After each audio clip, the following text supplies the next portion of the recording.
Hi, my name's Matt and I'd like to welcome you to this Zindiac video on understanding service providers and their offers. This is part of the Explore step of our ITIL specialist course, Drive Stakeholder Value.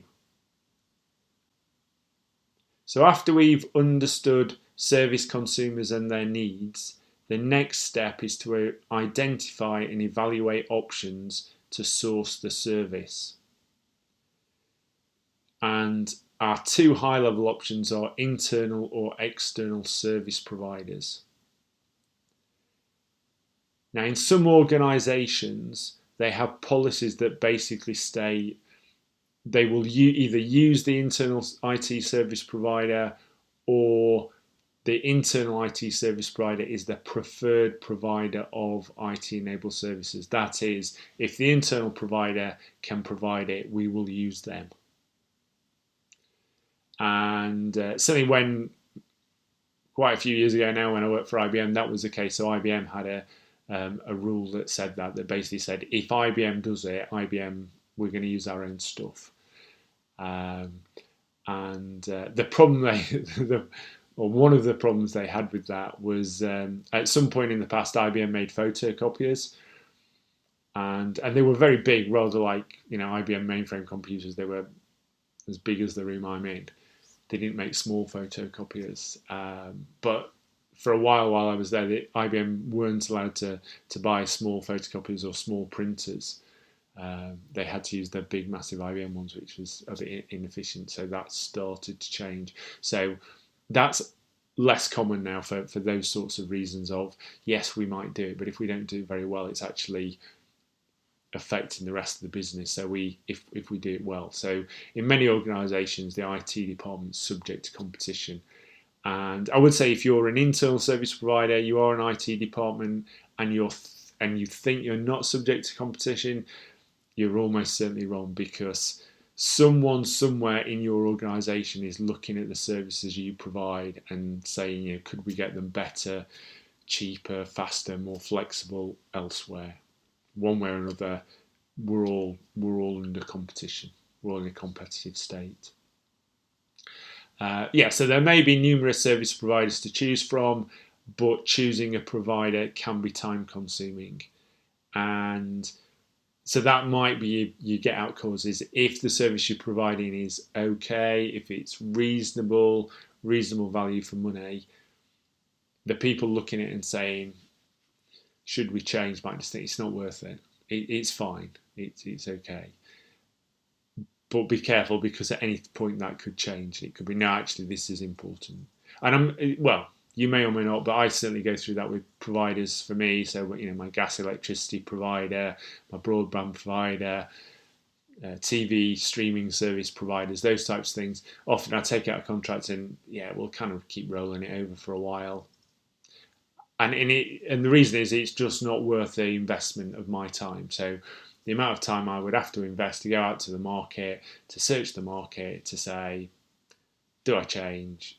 It's not worth it. But periodically I will. I'll kind of go, okay, I think, maybe you get a bill, or, the annual bill, and you go, we're increasing prices next year by 10%. Oh yeah, well, I'm going to have to go and look at it in the market now. It's now worth it to me. It wasn't, you were keeping your prices stable, or they were reducing, or whatever it might be, or your services were improving, but I've had a bit of dodgy service recently, or you've increased your prices. So now it is worth me spending that time going out and looking for a different provider. So if we are going to do that, we will need to create a shortlist, and it's important to assess the things listed on the slide. I won't read all of them out. You can obviously do that yourself as you've got a copy of the slides. But certainly products and services offered, their functionality, the utility, price is clearly going to be key, because that's a part of the value proposition. And the other things, how they charge, brand and reputation might be significant to us or not. Do we have an existing relationship, trust, and so on? Do we build that in? So all those things, geographical presence, language capabilities, might be an issue for us as well. Industry standards and reference architectures may affect the selection of service providers. So the service consumer should assess the provider and their offer against applicable standards and architectures. This may include scope, principles, requirements, criteria, classifications, controls, objectives. The service provider's experience and expertise in these standards and architectures may also be relevant. So clearly, in terms of you buying this course, the industry standard, if you like, that you assessed Zindiac against was, are we an AXLOS accredited training organisation? Are we accredited by PeopleCert on behalf of AXLOS to deliver ITIL courses?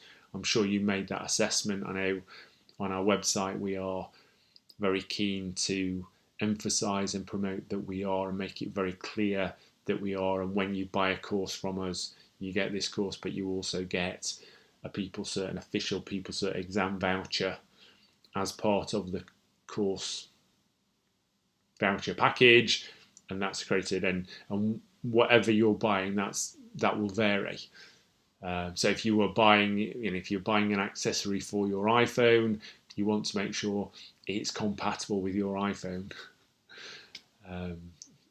If you're buying an accessory for your car, you want to make sure it's going to be compatible with your car, and so on. Does it match the standards or the reference architectures? That's what we're talking about. So that brings us to the end of this video on understanding service providers and their offers. The next video we will look at understanding markets. Please join me in that. Until you do, have a great day.